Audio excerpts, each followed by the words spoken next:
would there not be technical difficulties? So I was gonna do this on my computer, and my computer's not allowing me. So I guess we're doing this on the phone today, on my phone, which I've only done one other live stream ever on my phone. So it's a bit of a learning curve for everyone, I suppose. I don't even know if anyone can see this right now. I don't know if I'm live. My hair's wild from being at the beach. Okay, somebody is in here, I think. Can anyone see me? Let's see. I'm not seeing the chat. Okay, Vince. Whew, hello, Vince. Thank you for making me realize that I'm not totally insane. Okay, Aaron, David, cool. Cool, this is working. I'm not completely insane. So I don't know if you guys can see. I wanted to share. We did get blessed with a rainbow this morning, so that's pretty awesome. There's a rainbow here giving us some extra energy. So yeah, I wanted to jump on here. I'm on location this week having a baby moon in Hawaii, in Honolulu. And it's interesting because this never would have come about had I not had another really awful vacation. Well, it wasn't awful. The vacation itself wasn't awful. The travel was awful. If I hadn't had this really complicated travel when we went to Finland and wound up with a bunch of credits, travel credits and stuff. So kind of got a free baby moon pretty much from the universe. So that is awesome. Hello, Scully. Thanks, Vince. I'm glad that my hair is not offending anyone because it's kind of wild with the whole beach I've been in the water forever look. David says only partially insane, not totes insane. I am offended that you think I'm only partially insane because I'm the type of person that it's an all or nothing. I really like to put everything into it, you know. So this is still like our normal live streams. We're gonna share our wins. We're going to just talk about where we're at with our mental health check-in. It's a place where you don't have to wear your mask that we're always wearing.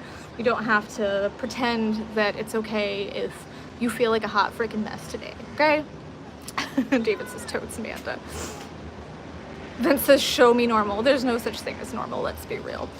But I thought that everyone could enjoy the scenery. So I'm on the balcony. I did not expect to be on the balcony, I'm not gonna lie. I'm having a little bit of anxiety for obvious reasons about that because I'm 18 stories up.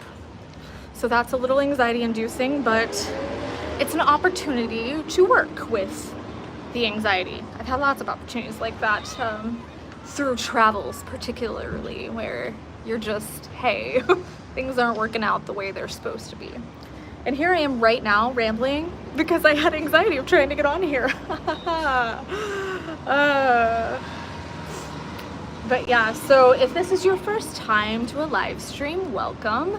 This is a little bit different than what we usually do just because I'm in a different place and I'm having to hold my phone the whole time. I don't have a stand, I didn't bring a stand because like I said, I was expecting to use my laptop, but that wasn't working out. So this is a little unorthodox, but sometimes you just gotta go with the flow. You just gotta work with what you got. A wise man told me that the only thing that matters is how you play the cards you're dealt. That was Jigsaw, by the way. That's the wise man. John Kramer. the ministry of John Kramer. So if this is your first live stream, welcome. If you are a regular here, welcome back.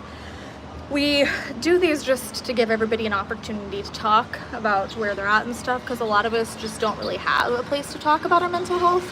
So this is just a safe time where we can talk about our mental health and share our wins and share our struggles. I just want to remind everyone I'm not a licensed professional, so anything that I say is based on my own experience, some on my educational experience. I do have a bachelor's in forensic psychology, so I did go through psychology training and stuff, or based on the experiences of others that I've interacted with. But if you are having a mental health crisis, please make sure that you're getting the professional help that you deserve. And if you need help connecting with someone, I'd be more than happy to help you do that. David said, make Aaron hold the phone. He did offer, I just didn't want him to have to do that the whole time. Plus, I just always feel weird.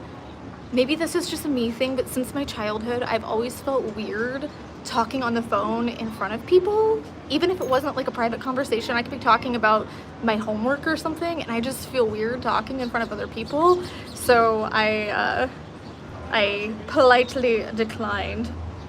We do still have the goal of raising the $250 in pledges for the stream. All of that goes toward my mental health outreach so that we can help others here in the community with their mental health needs. We help people get into therapy. We've helped people adopt emotional support animals, helped a veteran realize their final wish on their bucket list. Guys, is this too loud? Is it too loud out here? I'm paranoid that with the whistle and all of the people down there and everything, it's just very loud. So is everyone hearing me okay? I guess I should have asked that before we got too far in. But I love being able to do the outreach here in the community. It's probably one of the most rewarding things about the channel, is just being able to connect with people and help people, because I know what it's like when you just feel alone, when you feel isolated, when you feel like no one cares. I've been on and off feeling that for a while.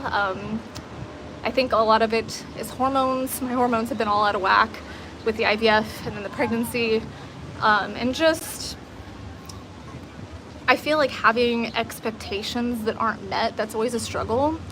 Regardless of what it is or where you're at in your journey, that can be a very big struggle when you have expectations from people and they're not being met. That can make you feel very isolated and alone, or you feel like you're needing certain kinds of support and you're not getting that. So I can totally empathize with the idea, with the feeling, with the struggle of just feeling like a ghost, feeling unseen, feeling unheard. And my whole entire mission of this community is obviously to shatter the mental health stigma, but also to make sure that every person feels seen and heard and valued. So every person I come in contact with, whether here in the community or in real life, I just want that person to know that they are seen and heard and valued. I do want to say that it's much harder for me on my phone to scroll through messages, so I'm trying to catch as many of them as I can. I noticed that they're going a little bit fast, and again, if you do really want to make sure that I see a message, use that super chat or super sticker function. That's how we raise money for the outreach and stuff. Actually, I do have my laptop here by me, so let me pull up my email. If you do want to make a bigger pledge, a bigger donation, I highly recommend using PayPal or Venmo to do so, because then YouTube doesn't take the fees. So if you're making a bigger pledge, it's always nice to know that every dime is going toward that and not part of it going toward the YouTube corporate powers that be. Vince says, just found out I have onset Parkinson's. I know that that can be a real struggle. My mom had Parkinson's, and it was a real struggle when she got her diagnosis and managing that, mitigating that. So I hope that you are able to get the care and support that you deserve through this, and that you have a strong support system. Feel free to let us know how you're feeling about this diagnosis, what your plan is, or if you have a plan. Just let us know where you're at. It can be the hardest in the weeks after, finding something like that out, I've always found, because you get to that point where it's, okay, I now have this information, what do I do with it? It can feel so very overwhelming, and it's, what do I do with this, you know? David says, as a kid, I had to talk on the phone in front of others. I could only move as far as the phone cord let me. I remember phone cords. I remember corded phones. I feel like there's gonna be people in this chat that have no idea what we're talking about, going, why is your cord like tethered to the wall? Well, my friends, you don't know the struggles. We did have cordless phones most of my life, at least in my teen years when I was talking to my friends a lot, but we did have corded phones for a while, and I remember trying to drag the phone into my parents' room and close the door on the cord, and then sit up against the door because I didn't have enough pull to get further than that. So I'm sitting there up against the door like trying to have that tiny little bit of privacy, because, you know, us girls, we like to talk about the boys and all this stuff. So I didn't really want to have my parents listening in, or I think I felt self-conscious if I was struggling with certain homework things. I don't know why. I feel like my anxiety started young, and I had weird anxieties about things. Oh, David says the background noise barely shows up. Oh, praise be. Because there is, I don't know, I'm gonna take you guys on a little tour here. So there's, over here, there's a beach volleyball game going on. And the whistle is going off every 10 seconds or so. And it's driving me that crap crazy. It's making me insane. But you can see, this is the balcony from where we're at. And you can see the ocean. I don't know how to just flip my camera. Oh, there we go, hang on. I'm a noob, I know. So yeah, there's the beach volleyball game. We are by a road, so it gets a little bit noisy. Like I said, we're pretty high up, so as you can imagine, that's a little anxiety inducing for a lot of reasons. But can you guys see the rainbow right there? I'll move my finger so it stops blurring. Do you guys see the rainbow? Let's see if I can zoom. There have been a lot of rainbows and a lot of little sprinkles. We had one heavier rain, but lots of sprinkles, which makes me happy. That's definitely been one of the highlights, is just all of the rain, all of the nature. I definitely needed to connect more with that. It's kind of challenging because I just want all the people to go away. I'm like, can all the people just go home? I set out here yesterday morning before most people got up, and I was on the porch reading while it was raining, and that was pretty amazing, was being able to just read for a while and listen to the ocean before things got crazy. So that's been enjoyable. I got a dolphin to acknowledge her because, yeah, I'm definitely have bump will travel. One of my big things was I really wanted to have a dolphin acknowledge the pregnancy, because dolphins can actually sense when a woman's pregnant because they use their echolocation in a similar way that ultrasound machines work. So they will echolocate and they can sense the baby. So she got a dolphin to echolocate and kind of scan. He was scanning me and then made these squeaking noises, and I'm just going, oh my god, the dolphin loves her. The dolphin senses her and loves her and approves of her, and I was just pretty emotional about it. Oh, Erin is our very first today. David, if you're still in here, yeah, can you keep track? I'm not sure. Oh wait, I think, yes, okay, never mind. That's awesome. The phone actually keeps an overall track of our pledges. So we are 5 into our 250 goal for the outreach. So thank you very much for starting the dolphin train, the dolphin pledge train. It was a really magical moment though, just being able to connect with an animal like that. I always cherish moments where I get to truly connect with an animal. Horses are like that too. I've ridden a lot of horses, done some horse rescue, and you can really genuinely feel yourself connecting with them. It's really beautiful. Erin says I'm much better at watching volleyball. Yeah, I'm not really great at any sports, but I like playing them. I'm just not good at them. So if anybody wants me on their team, you know, maybe it's just some eye candy, I don't know. I love to play, I'm just not good at them. And right now I probably wouldn't be terribly good because I couldn't jump around and dive into the sand and stuff. Vince says we had snow the other day in Madison, Wisconsin, and a tornado siren was going off. I don't miss that anxiety. I grew up in Missouri, and we definitely had tornadoes. I remember one particularly, it was in the middle of school day, and we had to go into the gym, or into our locker rooms at the gym, and hunker down. And I just remember bawling, hysterically bawling, because I was convinced my mom was gonna die. And this was like junior high, I think. It was junior high or high school. I think it was junior high. Where I was just bawling because I was convinced, utterly convinced that my mom was gonna die. And then when the tornado was over and I was able to call my mom from the office and everything, confirm that she was okay, I was literally buying everyone juices with my few dollars that I had on me, because back then you could get a juice for 50 cents or so. So I was just buying all these people in my class juices because I was so grateful that my mom was okay and that I was okay. Randy says softball for the win. For the win. I don't know the last time I saw a softball game.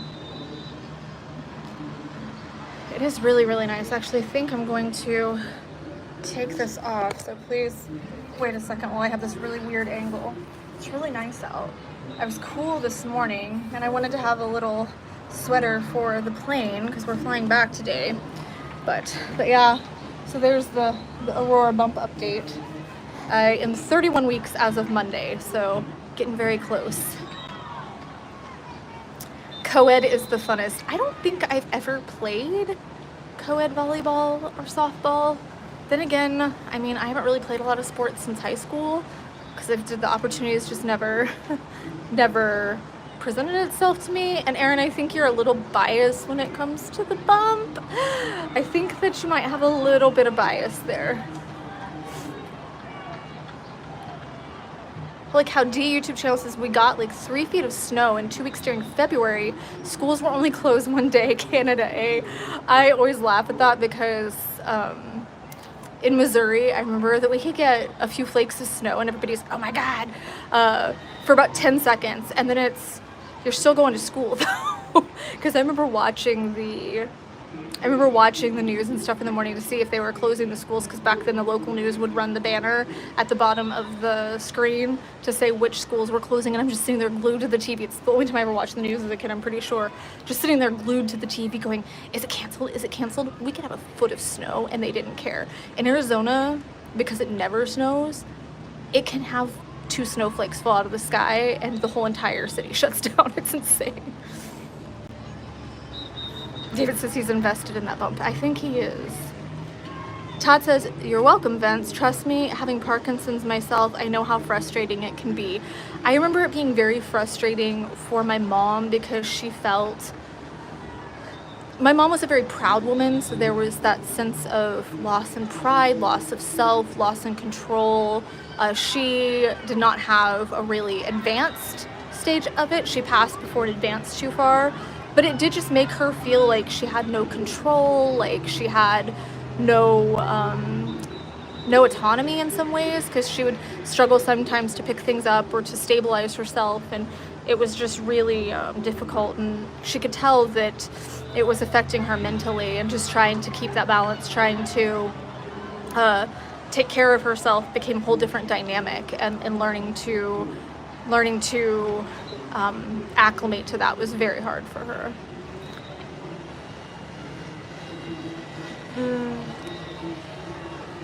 Vince said in 78 ice storm we could walk into our elementary school. Yeah, I feel like they've definitely become a little overcautious when it comes to that kind of stuff. So I feel like there's benefits to that, but largely it's to a detriment because, okay, am I misremembering? I need to know this. I need to know if I'm just cuckoo for Cocoa Puffs.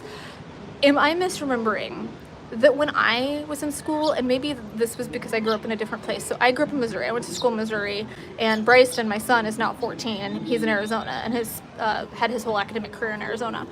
So we never had half days. That was a super, super, super rare thing. A half day was end of the world that we're like, yeah, we get out a half day. But I feel like Bryson has them every other freaking day. There's several of them a month. And I would say, maybe that's a bit of exaggeration, at least once a month, they have a half day at school. And I'm just going, why? That's such kind of a slap in the face to working parents, especially in this economy where almost all of us are having to work, at least both parents are working. Most of us are working multiple jobs. I'm working multiple jobs. So I just feel like it's kind of a slap in the face to working parents to expect them to accommodate this so frequently. For what reason? For what reason is there to have it that frequent? But is anybody else remember whether or not that was a thing back in like the 80s, 90s? Was that a thing? Is that a new thing? Am I just crazy? I mean, I am probably, but Oh, Skitsa says, I'll be trying out to play semi-pro football hopefully soon. That's cool. Good luck for that. David says, my uncle's old school stubborn male, so he won't talk at all about his Parkinson's. He stoically males up.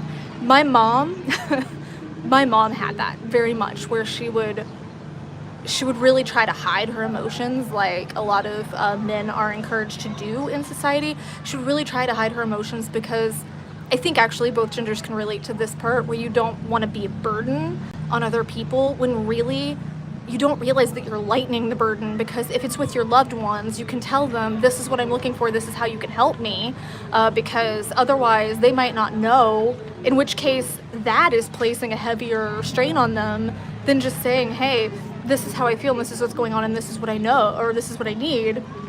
I feel like clamming it up makes it worse. I know that from my experience with my mom, that I wish so much she would have just opened up and talked to me more about it, that we would have had more openness. She never shut me down for emotions, but she definitely tried to shut herself down and be very stoic a lot. So when she did break down, I knew that it was serious. Hello, Canadian Devil. Gabo says, the moment I saw the notification, I dropped my DJing training and came to watch. Hi, everyone. Thank you for prioritizing us. We love you. David says, we might have had half days once or twice, usually due to parent-teacher meetings. Yeah, I think that's why I remembered having them. It was just wild to see how frequent they are here. And every Wednesday here is a half day. That changes between the districts because Bryson's been in several different districts through his schooling, but they have one day a week that's always a half day. So technically speaking, they're having like 5 half days a month because they always have the 1 day a week, and then they'll throw in an extra one. And I'm just, what? This one is actually, I will say, it's not a technical half day, it's an early release. So it's not completely split in half, but it's just so unbelievably frustrating for working parents. D YouTube channel says, we never had half days, just full days off during school. It's a new thing, I think. Michael says, we would have short days if there was a tornado near schooling in 80s in Kentucky. Yeah, see, that's reasonable. I can see that. Gabo says, in Slovakia, we had half days, half actually 2/3 days. It's either due to meetings or the heating went out and a big concrete block gets cold quick. They did have one incident where the AC had gone out in Bryson school. I want to say it was last year, and they had to postpone school because of it. But that's understandable. I understand that there's mitigating circumstances. It's when they just decide to do it for practically no reason that bothers me. David says, I live next to a school bus stop. I rarely see them back early for half days, but it might be different from state to state. That's what I imagine, that it's probably a state to state thing. Schizo says 2-hour delay was all we had in Ohio because of snow. That makes sense.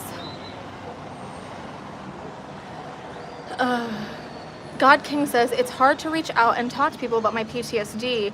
It is hard to relive all the abuse I have been through. I can definitely relate to that, especially in the beginning when you're first sharing your story, when you're first so raw about it. If you've never shared that, if you've never talked about it, and like I said, this is a safe place if you want to do that, if you want to just have us hold space for you while you share that. We are happy to do that. We're happy to obviously accommodate that. That's what these streams are for. But I understand the hesitance when it comes to going back there. I've definitely experienced some things that brought about pretty severe PTSD, from being sexually assaulted to narc abuse, things like that. It takes a while to be able to say, okay, I have a strong skill set, a strong toolbox to be able to face those demons again, right? And I think that that's the important thing, is making sure that you do have a toolbox and making sure that you know that going back there is on your terms. So when it happened, when these horrible things happened to us, it might not have been on our terms. We might not have had any control over the situation. But when we go back, we do have control. We can take a step back at any time. We can say, you know what, I thought I was ready and I'm not. Let's take a step back and maybe come at this again later. Have your skills ready.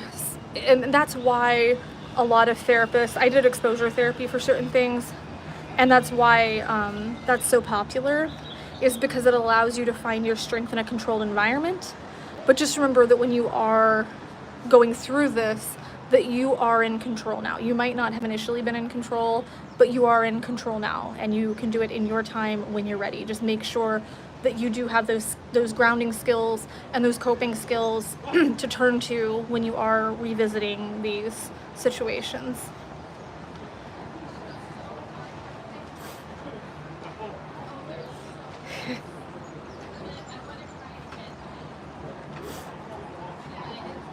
The YouTube channel says if the heat goes out in a school in Canada, teachers tell the students to put their coats on. I feel like I'd be that teacher. Canadian Devil says, I love how many Canadians we have in here. I didn't realize that. As a Canadian, we never have had half days more than once a week, only because of huge snowstorms with negative 50 degrees Celsius or negative 58 degrees Fahrenheit. We always have full days, even on heavy snow days. Man, Canadians are pretty resilient over there. So I do want to read the good news story, and this was huge to me because, as you guys know, I did experience pregnancy loss, and so I thought that this was an amazing story to share, just to show, again, the whole point of these is to show that while there might be many things going crazy in this world, while the news might highlight all the bad stuff and all the scary stuff, and we might get lost focusing on that, I like to share these good news stories just to show that there are things that are going in the right direction. Actually, a lot of things are going in the right direction statistically and socially. We just might not have an opportunity to see that because that's not what they want to show us. So I make it a point to always share a good news story on these streams just to provide a little bit of balance. And this one is British parents to gain right to bereavement leave after miscarriage. So parents in Britain will be granted a right to bereavement leave after suffering a miscarriage as part of Labour's workers' rights reforms. That's weird. It just put a bunch of characters and cut out the end of that sentence. In a change to the law made via the Employment Rights Bill, mothers and their partners, which is pretty awesome too, that they recognize that it's the men and the women, will be given the right to 2 weeks of bereavement leave if they have suffered a pregnancy loss before 24 weeks gestation. That is also huge because a lot of times here in the US, pregnancy loss isn't recognized until it's usually after 24 or 25 weeks. Even the organization Now I Lay Me Down to Sleep, which will do family photos for people who have suffered stillbirths in the hospital, they don't acknowledge the pregnancy loss until it's a stillbirth. So if you have a miscarriage, there's really very, very, very little support for that.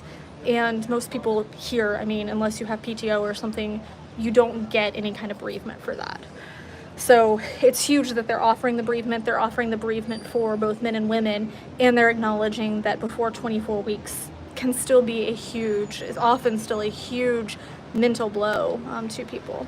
So the bill, which will implement Labour's flagship workers' rights reforms in England, Wales, and Scotland, is set to pass its final Commons hurdles next week. Parents already have a right to bereavement leave in cases where they have lost a child or suffered a stillbirth after 24 weeks of gestation. So in case you didn't know, that's where the cutoff is, that's where the difference is. 24 weeks before that is a miscarriage, after 24 weeks is a stillbirth. The decision to extend this right to couples who suffered a miscarriage before 24 weeks marks a victory for the Labour MP Sarah Owen, who has campaigned for the change. The Women and Equalities Select Committee, which Owen chairs, concluded in a report in January that the case for it was overwhelming. Although a growing number of employees already offer the leave as a discretionary extra benefit, the committee said this should become a universal right given the far-reaching physical and emotional impacts of baby loss. About 250,000 expectant mothers in the UK suffer a miscarriage every year. Between 10% and 20% of pregnancies end in an early miscarriage within the first 12 weeks of gestation. Jonathan Reynolds, the business secretary, has spoken of his own family's experience of pregnancy loss. He told ITV's Good Morning Britain in January he was sympathetic to the campaign, saying, "I know how important it is. Like a lot of people, I've had some experience of this myself. It's very, very difficult." The bill already gives the right to bereavement leave to parents whose partner has passed in childbirth but whose baby survives. The Guardian understands the government will also strengthen ways for trade unions to access workplaces, according to sources briefed on amendments to the bill. So I just think that this is awesome because it's acknowledging so many different things that need to be addressed. Because here in the US, I mean, my best friend, her husband got no paid paternity leave at all whatsoever, and he works at a pretty good company, but he got no paid paternity leave for any of their 3 kids. So it was wild to me. Most will give anywhere between 3 days and 14 days paid to the father. Like, the mother is just supposed to bounce back immediately right after, you know, giving birth and having a wound inside of her the size of a dinner plate. That's just absolutely wild to me that there's not more support for this, and I hope that the understanding of parental needs during the time of grieving with a miscarriage or during the time of postpartum, both physically and mentally, can be so great. I'm hoping that we move more and more in that direction because it's a huge need, and much like we were talking earlier about PTSD, pregnancy loss can trigger PTSD, and it's one of those things that nobody wants to talk about.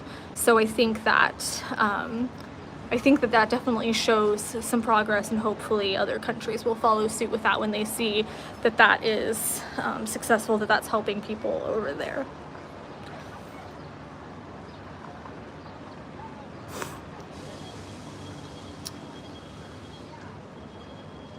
Oh, Farby says, right now I'm in a state of depression, anxiety, because girl, I propose, reject my proposal. I can completely understand why you would be in that mindset right now, why you would be feeling very anxious, very depressed. Rejection is something that is uncomfortable for everyone, especially when it's something that big, and it can be a very hard thing to navigate, especially when obviously you were wanting to spend your life with this person and now you're having to reevaluate that, reanalyze that. It can be very difficult, and I hope that you guys are able to communicate and figure out what page each person is on and figure out the next steps from there.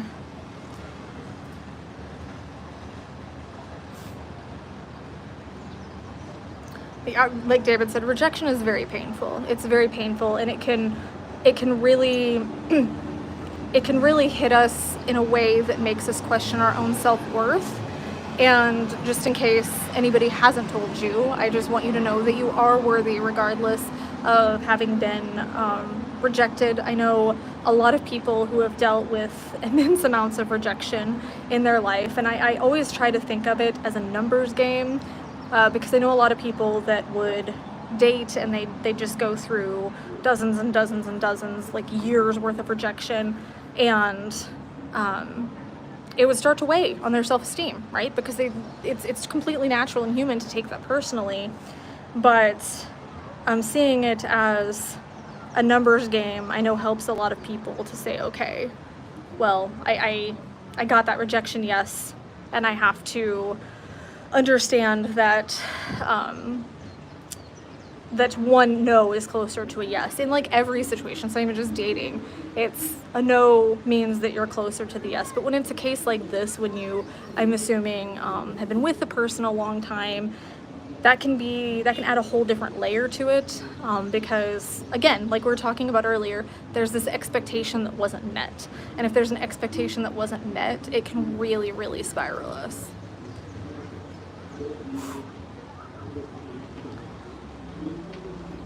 Vince says, thank you, Amanda, for starting this up. It's very much appreciated. I star on your reaction videos. Check out In Harm's Way by Metal Church. Thank you for the recommendation.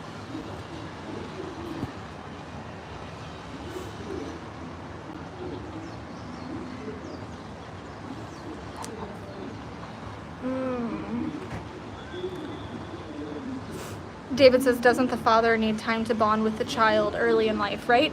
It's like they don't even give men the opportunity to bond with their children And going back to the whole concept that we've talked about a lot on this channel, particularly with the Dax reactions, where a lot of men, and I know there's gonna be a lot of men in here, feel that their worth is defined by their paycheck, right? I know that that's a very common mindset. I can understand why that's a common mindset. And I think that not allowing men the opportunity to bond with their children and be there for their partners only reinforces that, because it's like, get back to work, make the money, that's all you're good for.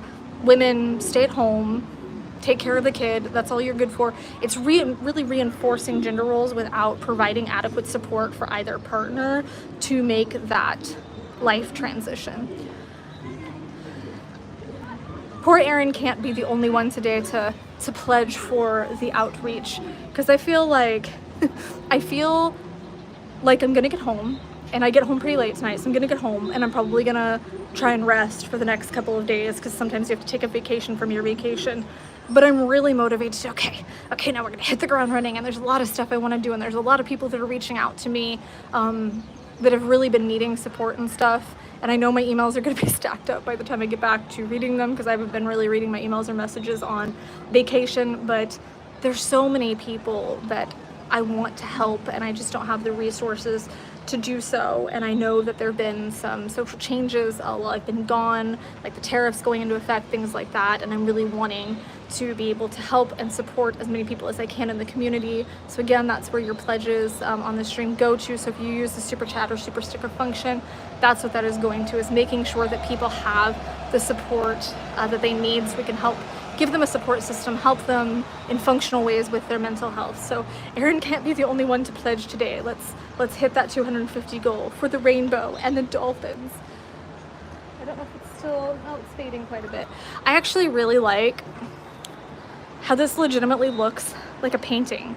It just fades, like the way it fades looks like a painting. How you have that dark bluish purple at the top, and then it just fades into the lighter blue and then into the sand. I really like that. I sat and stared at that for a solid probably hour the other day, just staring, watching the boats and watching the waves. Water is my grounding element. I firmly believe that everybody has a grounding element, and for some people, just writing their thoughts down and burning them, that can be helpful for me, but water is much more powerful. But some people will write things down and they burn them, or they have some kind of ritual around that, or they burn candles, or things like that. Some people just like to stand out in the wind and just let that kind of whoosh away the anxiety. I think there's a lot of different ways to incorporate that. Walking barefoot in the grass or in the dirt, just that connection with nature, that can be very grounding and positive. But I think we all have one that helps more than others. So for me, it's water. If I am having a panic attack, water is my grounding element. Oh gosh, David says, Amanda has a balcony to be seen and heard. What could I tip her to do? I could kneel down at a lot of pedestrians. You guys could definitely pledge to get maybe else some mental health messages down there. There's quite a few people too. And for anybody that doesn't know, so I know some of you might be newer to the channel and might not know my story, this is kind of an interesting poetic thing. Like, in a way, it feels like we're coming full circle, because back in 2018, I was on the ledge of a Canadian hotel room. So I was on the ledge of a foreign hotel room in another city far away from home. And that's when I was planning to end everything. And I was just ready to jump. So there have been several times that I've come out here and I've looked down, and I'm not gonna lie, I've really been struggling with my mental health lately, and it might not show as much. I've been trying to be very transparent and share where I'm at and how I feel, and maybe it doesn't show as much on the outside, and that's not for me trying to hide it. That's just, I'm trying to say how I feel and stuff. I kind of slip it into where I feel it's appropriate, talk about it on the streams here and stuff. But even though I was struggling, I was looking down and going, there's still a reason to be here. And realizing that even with my struggles, even with my emotions, even feeling sometimes like, I just don't want to get up today, I don't want to do this, for the most part, I can recognize, okay, Amanda, you need rest, number one. Number two, your hormones are all over the place, so hold space for that.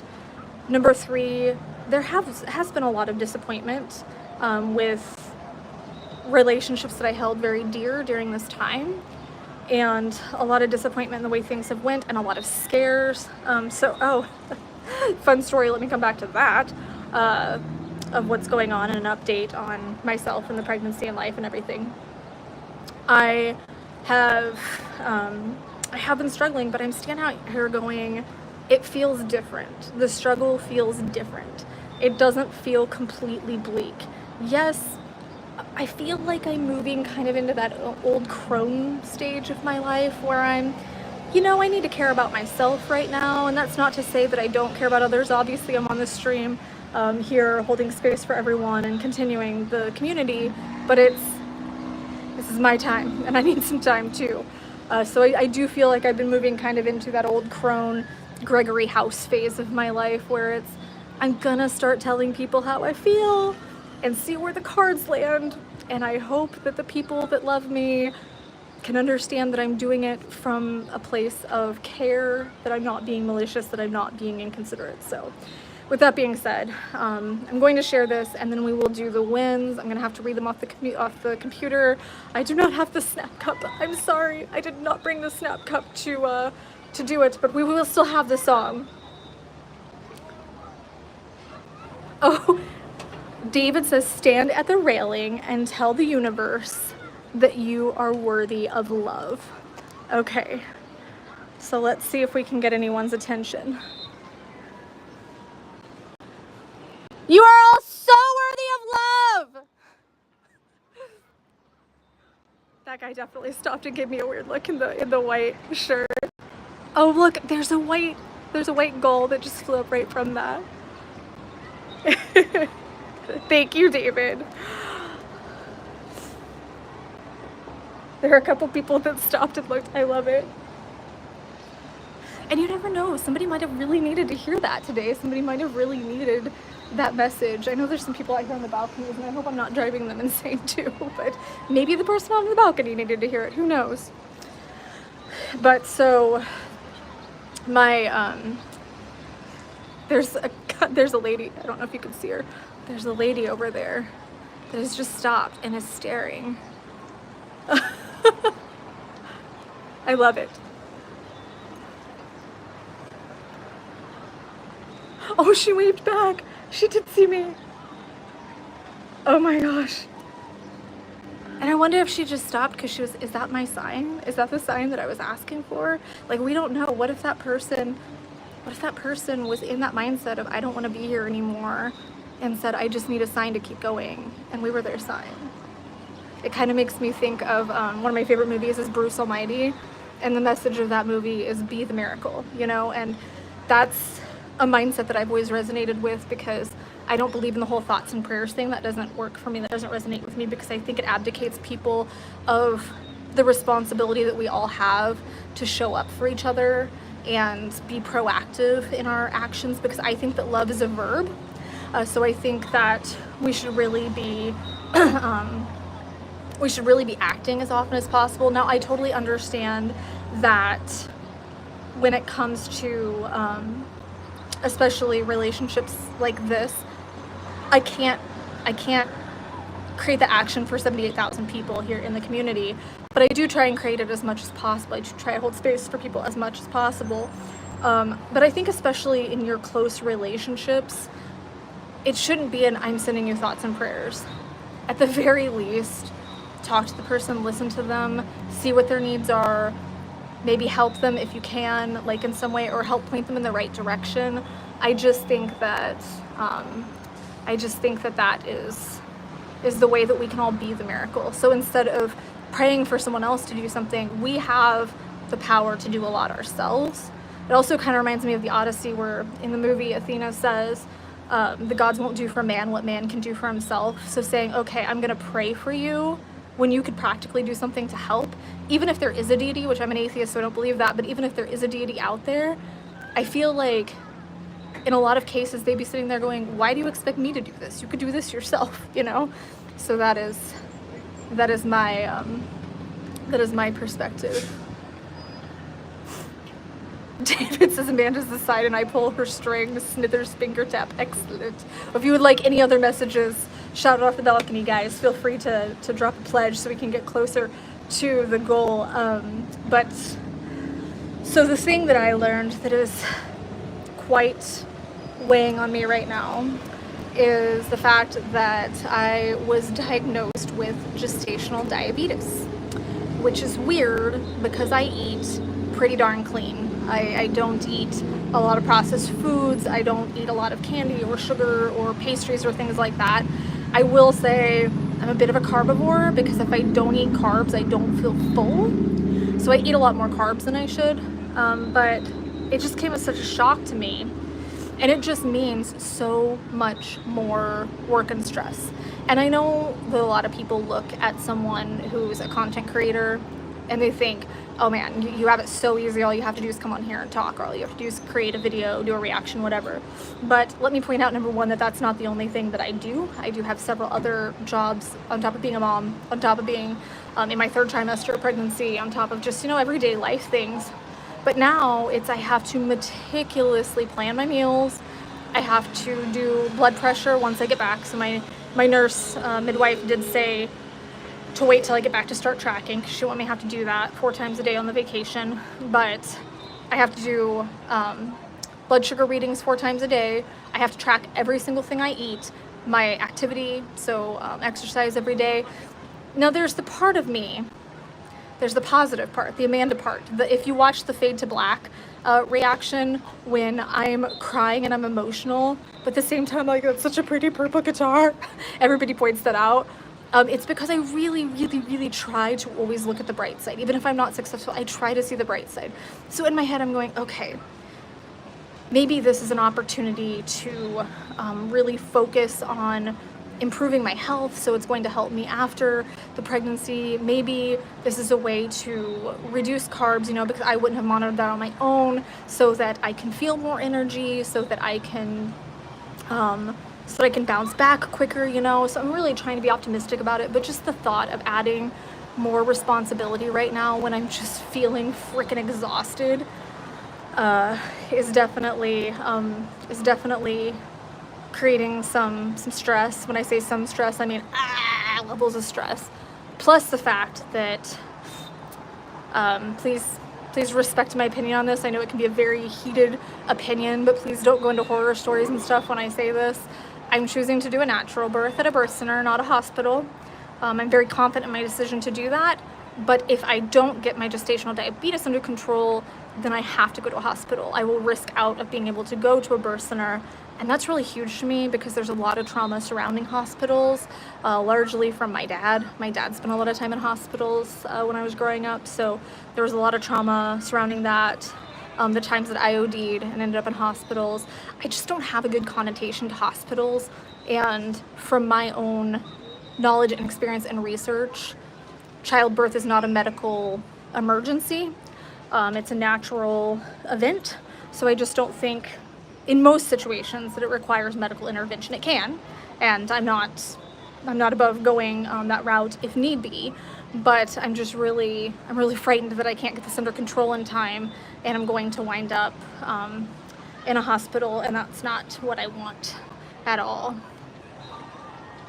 Phil says, gestational diabetes is just one of those things. My friend's daughter has this right now in her 3rd pregnancy. It is one of those things that's actually pretty common. And my midwife was telling me this can happen to people who eat super clean. It can happen to people who are marathon runners. They've seen it happen to marathon runners. It can happen to literally anyone. It's not, oh my God, you're eating too much sugar. Like in many cases with diabetes outside of pregnancy, there's type 1 and there's type 2. If your pancreas just isn't creating enough insulin, obviously that's a whole different story, but a lot of diabetes can be mitigated through diet. But when it comes to gestational diabetes, you could be eating really clean and it can still kick up. That being said, I mean, it's not, hopefully, a grave situation. It can get very serious, but I'm committed to dealing with it. It's just a stressful thing, like I said, when I already have so much on me, so many expectations, so many goals, so much to do to prepare, so many things that I'm trying to do to financially stabilize and mentally stabilize and physically stabilize, and to just have one more thing to try and track right now just seems overwhelming. I cried so hard because it's just, this seems so overwhelming right now when I'm already struggling a lot, and on some days just feel like I'm drowning. So I did want to give that update because that's my biggest mental health update right now. Like I said, there is a lot of challenge, but I think that's the most recent one. I think I've kind of shared the rest of the stuff with you guys. Victor Bradshaw says, hospitals to me are an institution just like a prison, just worse food. You're not wrong. Actually, I mean, I spent 47 days in jail. I'm trying to think, which is worse? It depends on the hospital, and it depends on the jail. But yeah, the food is not great. Canadian Devil says, you should react to Dax Dear Alcohol Mega Remix and talk about alcohol addiction and abuse. I believe I did Dax Dear Alcohol. Did I not do the remix? Did I just do the regular reaction? I don't remember. David, can you drop the link for that just in case? Because I don't remember which one I did. My hand is starting to cramp. Guys, don't make my hand cramp holding this, trying to wait out for the pledges. It's starting to rain. I feel like the universe just heard that I needed a little bit of an extra boost. And it's just starting to rain right now. I feel like rain legitimately just can wash away anxiety sometimes. Like I can just stand in the rain and feel it dwindling. I need to switch hands at least. Okay, so I just did the original one. Okay, just did the original Dax. Well, I do want to make sure that we have time for our wins, so hopefully we will get some more pledges while I'm doing the wins. We will still do the snaps, of course. We still have the snap cup. I did not have the wins pulled up, so hang on just a second. I was struggling so hard to get in here reasonably on time because we were having trouble with the setup, technology issues, because as you guys know, I am not the most technologically savvy person on the planet. So, okay.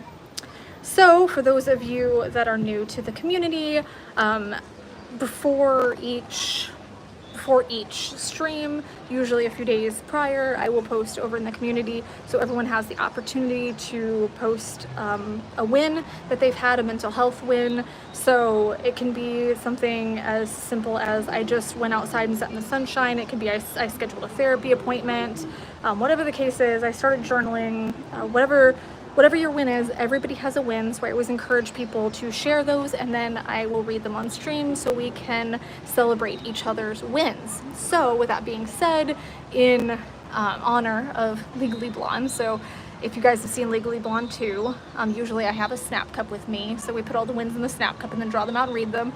I couldn't bring my snap cup with me because I had very limited space in my luggage. I had to do a carry-on because we flew American and they don't have the free check luggage. So was not able to bring the actual snap cup. So you guys are gonna have to imagine a snap cup as I sing the song today. So everybody sing with me, drop some snaps in the chat. Snap cup time, gather ye round. Friends and foes together, united and bound. Pass it to your neighbor instead of blowing up, and you'll find harmony and love in a snap cup. I know I'm not gonna quit my day job of saying, I promise. Hey Ryan, glad to see you in here. I know the time situation and the day situation probably messed a lot of people up. I apologize for that. I'm glad that everybody is either able to see it later or was able to make it. So the first one is Ashley Carper. She says, hang on, I'm gonna wait till, is that too loud? Can you guys, is that, there's a helicopter right there and I don't want it to drown out the winds. David says, good snap, thanks. My snaps are getting better, and you can even hear it over all the ambient noise. Okay, I think it's far enough away now. Ashley says, I allowed myself to call off work for a mental health day. I was feeling overwhelmed and didn't want to be around people, so I let myself stay in bed for as long as I needed to get my mind and feelings to where they should be before I interacted with anyone. Very huge. I'm proud of you, Ashley. I know that can be very hard, but we all deserve mental health days. We all deserve to take time. And it's really amazing once we've gained that awareness to realize I need to rest right now. I need to not be around people right now. Totally admirable. Love you for that. Big snaps. Thank you so much, Ryan. You were definitely not too late. And thank you, Erin, for the pledge for the song. We're getting closer. We're at 80 currently out of our goal of 250. So thank you very much. Big snaps to Ashley. And extra snaps for you, Ryan. No, you're not too late. Never too late.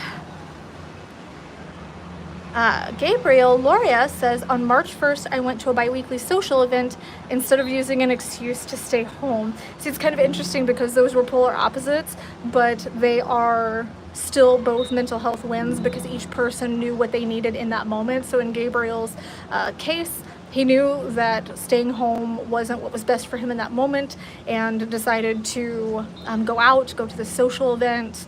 Hopefully that lifted the spirit. So big snaps to you for pushing yourself. Sometimes it's time to rest and sometimes it's time to push through your discomfort, and only you know which one is right. So big snaps to you for knowing what you needed in that moment and pushing yourself to do something uncomfortable.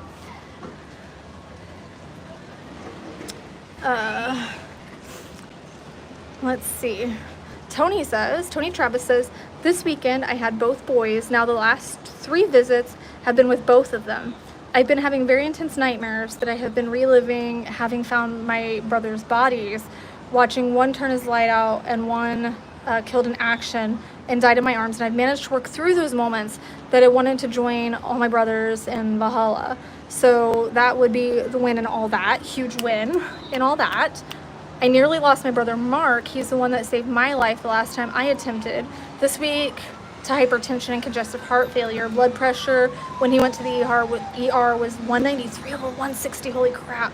Thankfully, he was discharged Thursday, so that would be the win. Big win there. Snaps for you and for Mark, and making it through that. That was obviously very scary for him and you, and I'm sure everyone else close to him. I talked to Mark this morning and he's in good spirits and laughing. Been talking with my EMDR therapist this week. Snaps for that. I'm in the process of getting the last of the obituaries to send to Amanda for the project she's been talking about, which I will talk more about when I get back. That's something that I have been working on, so I want to talk more about that when I get back. So we will have an opportunity for everyone to honor and remember and love the people that they've lost, so we can have kind of a tangible way to hold space for everyone. We'll go more into that probably on the next stream. Hopefully I'll have more to show you guys, to tell you guys about, but yes, that's what Tony is referring to there. The win there is having family that is willing to do something like this for brothers of mine that they have never met. Thank you and love every one of y'all. We definitely are family here, and big snaps. That's a lot of wins. That's a lot of challenges to overcome. I'm very proud of you for doing that. Tony, I don't know if you're in here. I'm sure you'll watch it later if you're not, but I'm very proud of you for recognizing those wins even when things have been difficult. And I'm very curious to hear how the EMDR is going, because I don't think that you have updated this on that since you started, so I'm curious how that's going for you.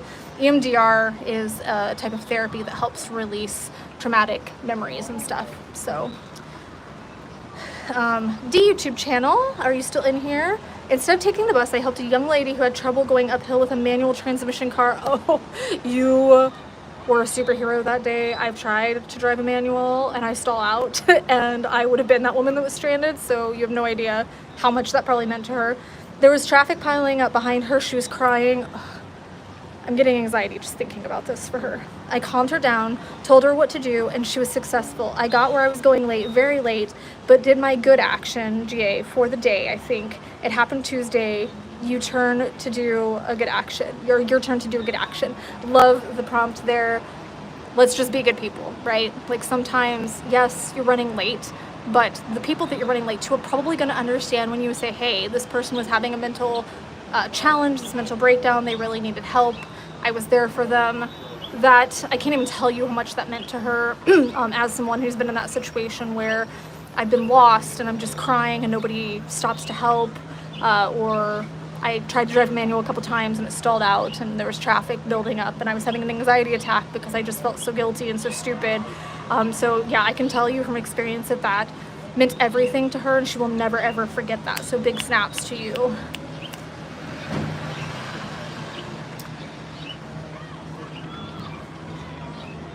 Jake Smith says, Kim and I finally decided to do our Road to WrestleMania thing by watching past WrestleManias. We wanted to do that a month earlier, but her father's passing delayed it. Also, she's doing well. We're getting through this day by day. I'm very glad to hear that Kim's doing well, that you are bonding together as a couple to get through that time, and that you were able to do something that allowed you guys both to just have some fun and connect to things that can be very hard, especially after loss. A lot of the times we feel guilty, you know, a lot of the times we struggle after we lose someone to think, oh, I'm not supposed to be doing anything fun, I'm not supposed to be doing anything comforting, I'm supposed to be hurting right now. But I think it's very important to try and find that balance as much as possible, to say, yes, it's okay to hurt, it's okay to cry, it's okay to fall apart, but it's also okay to hold space for myself, and also okay to be there for myself, for the people in the situation, right? Hey, Ash! So big snaps for that. Shenard says, I decided to go to a psychiatric clinic because of my alcohol problem. I made that decision myself, so I guess that counts as a win. Absolutely, that is a huge win. Big snaps for that. I was there last year already, well, and I relapsed. Damn holidays. Don't know how long it lasts now. You know, a lot of people, well, myself included, most people are going to be very hard on themselves when it comes to relapses, but I think the best thing that we can do is realize, okay, what led to that? What was the trigger? What was I feeling? How can I do it differently next time? So we can use that as a learning opportunity, because yes, that's huge that you decided to pick yourself back up and get back on the wagon. Keep trying. I always say that, you know, if you try something and it doesn't succeed, that try something else, try doing it a different way, try asking for help. You can always keep trying. So I love that you're continuing to try. T. Montgomery says, without writing a book as to the BS at work, a few months ago now, I was training a new guy to be the group leader on second shift. He wasn't going to cut it, so my choices were stay on first, deal with all the extra stuff they want done, my own job and running my crew, or go to second and just do it. I went to seconds. Thing is, and have noticed this, and I'm sure there's a biological link there, but I'm having way less nightmares and night terrors and sleeping later. There really does seem to be a witching, so to speak. I mentioned work stuff, but the main reason I went to seconds was for me. Again, I'm very, very proud that you made a decision that might have been frustrating to other people, but you knew was best for you and you stood up for yourself. You did that. Very proud of you. That is awesome. And yes, there is a biological link between these situations and it triggering seemingly unrelated things. Like I'm currently having struggles where I'm having nightmares about things that don't seem related to what I am currently going through, other than I'm still having PTSD and nightmares and stuff about Wendy, about losing Wendy. But there's other nightmares and stuff that are seemingly unrelated, but absolutely do tie in. So there absolutely are links between our life stresses that might not even seem related and the dreams that we're having, the nightmares we're having. So I'm glad that you are having less. Big snaps for that.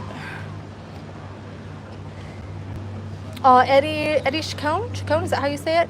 Love your channel. With no one to talk to, I'm getting some understanding. Please keep doing what you're doing, and congratulations also. Thank you for the congratulations, and I'm glad that you are here, that you've been able to feel heard. As I said, that's a big goal here in the community, so I'm glad that you came and that you're staying and that you're engaging in content that is helping you with your journey, and I'm very humbled to be part of that journey. So big snaps to you. Oh, Schizo says, January 1st was actually 4 years of sobriety for me. Big snaps to you for that. You can drop your wins here in the comments as well. I am reading off of the community page right now, but I will try and catch as many as I can here in the comments as well. Eugene is here. Thank you, Eugene. Thank you so much for your pledge. So we're to 90 out of 250. We have a few wins left. I can't stay for too long after. I do have to check out and go lay on the beach for a little bit, reset myself before I go back into the real world. but we do have to check out here in a little bit, so I can't stay too extra long today. I do hope we hit the pledge goal though, and I appreciate you guys so much for helping me get there. I'm very excited to talk next time about some of the things that we are doing for the community members with those pledges. Mr. Juke says, just found your channel today. You really make some special content and I feel like I can really connect with you. So a second person that is here in the community that has found exactly what they need. And again, very humbled to be part of that, but welcome to the community, and snaps that you have found something that you can connect with that is helping you in your journey. Ryan Barron says, in the end, we only regret the chances we didn't take, the relationship we were afraid to have, and the decisions we waited too long to make. Oh my gosh, absolutely so true. My win is this: I listened to my heart. It guided me here. The best decision I've ever made. Sometimes the heart will tell you where to go. Love, Ryan. Thank you so much for sharing that with us. I do think that there's a lot to be said about listening to our real, genuine, true intuition, not what we think our intuition should be. So I think there's kind of like the Jiminy Cricket, but then there's the dark Jiminy Cricket, like there's the shadow Jiminy Cricket that is telling us what it thinks we should have and what it thinks we should need. It's kind of like our shadow, but I think if we listen to our true intuition, if we listen to our true intuition, there is a lot of value in that. So snaps to you for listening to that, Ryan, and for being able to recognize the value in knowing yourself. David says, my win is deciding to face my functional depression. Yes, big snaps to you. Facing any part of our shadows, any part of that darkness, any part that's uncomfortable, parts that we're struggling with, the parts that are tearing us down and telling us that we're not good enough. Functional depression, been there, sometimes still struggle with that. Functional depression is tricky because other people don't even see that we're struggling, right? And they just see, oh, well, look how hard they hustle, look how much they're doing, and don't see how much we're struggling. So I'm very proud of you for deciding to face that, and I hope that we can help. I hope that we can help and support you through that decision. Hang on, I'm gonna stretch my arm for a bit because it's hard to scroll with my left hand. I'm gonna try though. I know, first world problems, right?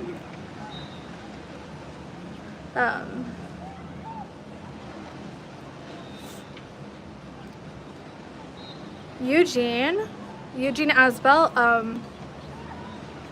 let's see, Eugene, yes, Eugene, we're actually at your message right now, so I'm gonna read your message right now. This is on the community page, on the wins page, so I assume that that's the message you're talking about. I'm sorry this isn't a win, but I was told by my doctor earlier this week that she doesn't think I have much longer to live, barring a miracle. In her opinion, I have less than a year, and that's being generous. She's also pushing for me to go to the nursing home to get 24-hour care until something either improves or I leave the world for good. However, there is still hope, and I'm not going down without a fight. You sound like my dad. You sound exactly like my dad. I will fight while I'm on my back if I have to, but just be aware that I don't know how often or if ever again I will be able to visit with y'all. Just remember I love y'all and thank you for all you've done, AWeb. Keep your head up, and if you don't hear from me in the next 6 to 12 months, pour out a little for this OG, will ya? And on that vein, I got a reaction request for you, AWeb, DRS Gangsta Lean. Now, as the immortal words of Don Cornelius, I leave you this quote. Till next time, peace, love, and soul.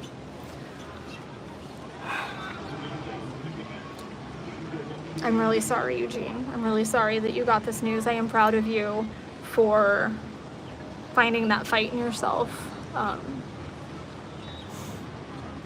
But we love you and we care about you so much, and I'm heartbroken to hear that.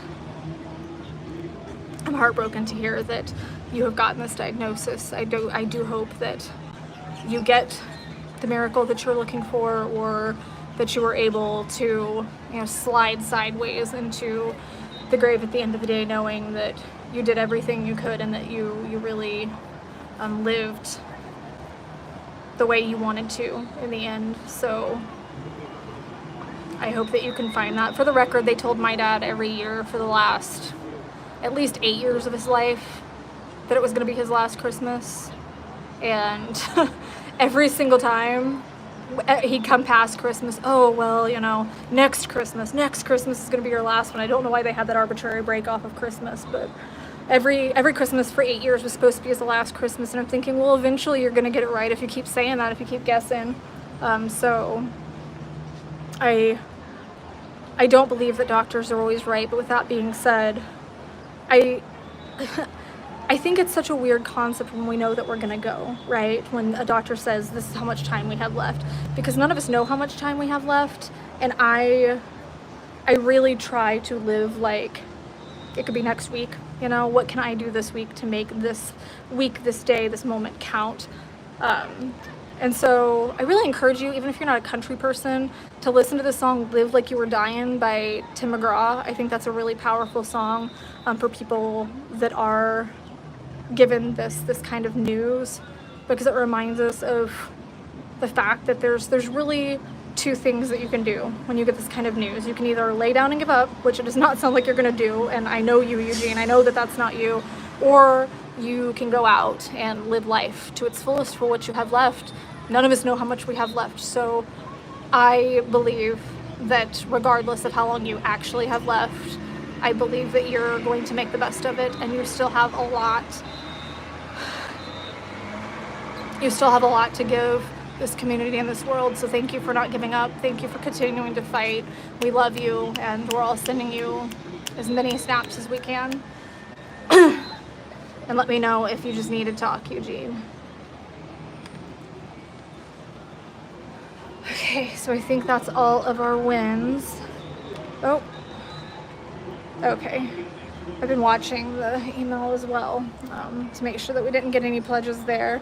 So we got 90 of our 250. I'm gonna stay on for a couple more minutes to see if we can get a little bit closer to our pledge goal. Let's take one more good look, especially for Eugene. Eugene, let's take another good look at this ocean, at the rainbow. Let's just take a moment of peace here. In the middle of all this chaos. You know what's really funny is when I got on this stream, I was so stressed out because I was having the technical difficulties, because there's a whistle going off like every 10 seconds over there because of this volleyball tournament. And I was having pretty massive anxiety, and then realizing I was gonna have to do the stream out here on the balcony, which was also a bit triggering, a bit anxiety inducing in and of itself. I'm not scared of heights, but for obvious reasons, it does induce a bit of anxiety. And the streams, it's kind of funny because I know when you have, especially ADHD, but it can come with anxiety too, you dread every single thing that you do before you do it. And I'm going, oh my God, I don't want to do a stream right now. I can't do this. I'm having technical problems. I just need to cancel it. And I was going crazy. We get here and we come together and we just sit with this, and it can heal us in some small way. And I hope that sharing this with you, here, I'll turn so you guys can continue to enjoy that water, that grounding, sharing with each other, sharing this energy with each other very much is healing us all in some small way. So I like to think that we are healing the world. We're healing each other, and then we're taking that out and we're being good people, just like we heard about sorry, my back has been killing me so bad, especially during this trip. She's getting very heavy. It's weighing on my back. But we're hearing about stopping and helping someone who's in a mental health crisis, even if it is a detriment to our schedule, to our plans. We should never not help someone when we can. So I think that just being here, just showing up, just sharing, just talking, just holding space for each other, grieving together, celebrating together, it does make a difference. This will make my day better. I have a long day ahead of me. I haven't slept well. Well, I haven't slept well in a long time, but particularly on this trip, my back is just really killing me from the pregnancy. I probably need to get a belly band, but just hasn't been on my priority list. It should be on my priority list. I should take that self-care into consideration, because the weight is really, really hurting my back. But yeah, I just feel so much different, even though I go into it going, I don't want to do this. I feel so much different once I show up, even if my hair's a crazy mess from the beach ocean water, even if the lighting isn't perfect, if the audio isn't perfect, it doesn't matter because we're here with each other and we're friends and we're family. Who cares, right? Who cares if the audio is perfect? Whoever needs to see this message or hear me shouting over the balcony will hear it. Aw, thank you. David said at least make it 100. Thank you, David. Yes, thank you for making it even. I think we're gonna hit at least the halfway. I think we'll at least get 125 and hit the halfway of our goal, which I'm always appreciative because everything helps us do more in the community and be able to help more.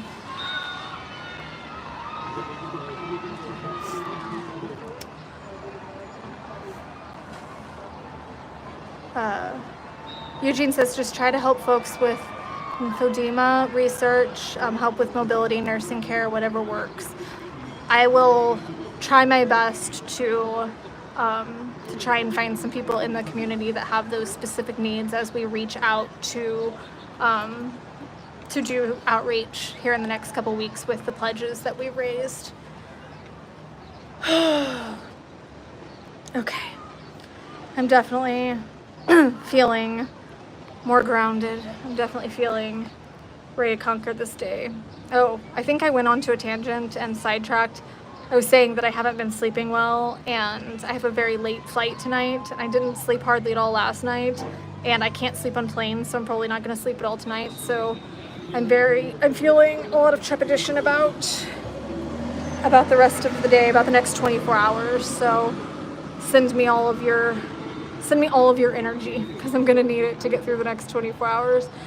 And I'm thinking, okay, at least it gives me time to work on writing and things on the plane. I'm not paying for Wi-Fi, so I'm not gonna catch up on emails or anything, but at least I can write. I think I can download my soap opera offline because I haven't watched that all week. Catch up on that. Eugene says nothing is worse than when your own body creates a prison for you. Absolutely, yeah. My dad was disabled, so I can definitely relate to that. Like I said, my mom had Parkinson's. Right now, even though it's a good thing, I'm feeling a bit imprisoned. I'm feeling a bit claustrophobic because it's very hard to get around at this point. I'm pretty tiny by nature, so I'm getting very heavy, and it's really weighing on my back. It's really weighing on me. It's very hard to walk, and when you're on a trip and you're walking around a lot, it is very, very challenging. So there are aspects of that I can relate to even right now. Again, even though it's a good thing that she's in there, it doesn't take away from the fact that it comes with a lot of challenges. Ash says, I lost my brother in December and he suffered for so long, but he never stopped living life to the fullest and he always would help those in need. He will be missed. He was an angel. He sounds like an angel. He sounds a lot like my dad, so maybe they're angels up there together. My dad was the type of person who would sacrifice just to help complete strangers, and I suppose that's where I got it. Good job, go, go! There's a lot of cheering going on over there, so apparently something big happened in that tournament. There's a lot of happiness over there. But I am sorry for the loss, and I do think that like I was saying, when you do start going downhill or you do get bad news, there's two ways to live. You can give up or you can fight like hell, and I will go into the grave even though I'm not going to be buried. I'm going to be turned into a tree. I just like to think I'm going to slide in sideways. I'm not going to just carefully step into oblivion. I'm going to slide in sideways. Like, I'm going to have some stories. I'm going to leave some stories behind. David says to Eugene, I've had RA, rheumatoid arthritis, since I was 15 and my body has been falling apart. My anger song is Mud Veins, Death Blooms. I'm lost in a structure that's collapsing, don't want it. I did a reaction to that song for David in regards to this, and I can very much see why that's so powerful to him. Feeling trapped, feeling the loss of control, feeling that pain. all of that. Yeah, I can absolutely see why that song was relatable. So either go check out the song or the reaction. I was hoping we'd get the last 25 to at least hit halfway, but I do have to get going here. Actually need to get some water too. I just realized I haven't had water all morning. That's not good. Definitely need to stay hydrated. It's humid here, and you definitely have to stay more hydrated during pregnancy. Oh, Ash says, congratulations, man. I'm so happy for you. Thank you so much. But it's gonna be so hard saying goodbye. I just really want to stay on the beach forever and ever and ever. Standing up is rough. So she's riding really low right now. There's a belly beach shot. She's riding really low right now, so it's been hard to move around. Standing up makes me feel like a 90-year-old woman right now, that it's just, I need help, my aching back. I definitely am struggling, but I'm still grateful. David says, I'm going to fly into my casket backwards at 150 on fire, yelling, damn, what a ride. Yeah, absolutely. I think I'm going to go do a little bit of yoga before conquering the rest of today.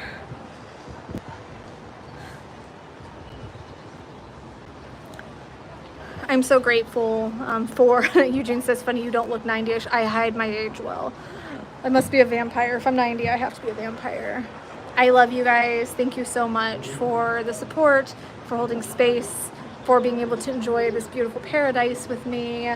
Just watching the waves crash is so relaxing. I feel like much like rain, just standing out there, you can feel it kind of just washing away all of the mental debris. Debris. So I'm definitely gonna go do that, get as much of that in as I can before I go back. But I love you guys so much. I appreciate the support. I appreciate you holding space for me, holding space for the fact that I was a few minutes late. I appreciate you supporting the community and loving us. And I will see you on the other side when I get back. Mwah. Oh gosh, I don't know how to end. Oh my gosh. Oh, and if you are watching this at a later time and you want to pledge for the goal, for us to hit our goal, you can do so using PayPal or Venmo. And if we do hit our goal within the next 48 hours, I always post it over on the community. But thank you guys. I love you so much. Let me figure out how to get off here. I feel silly. Oh, there we go. Mwah.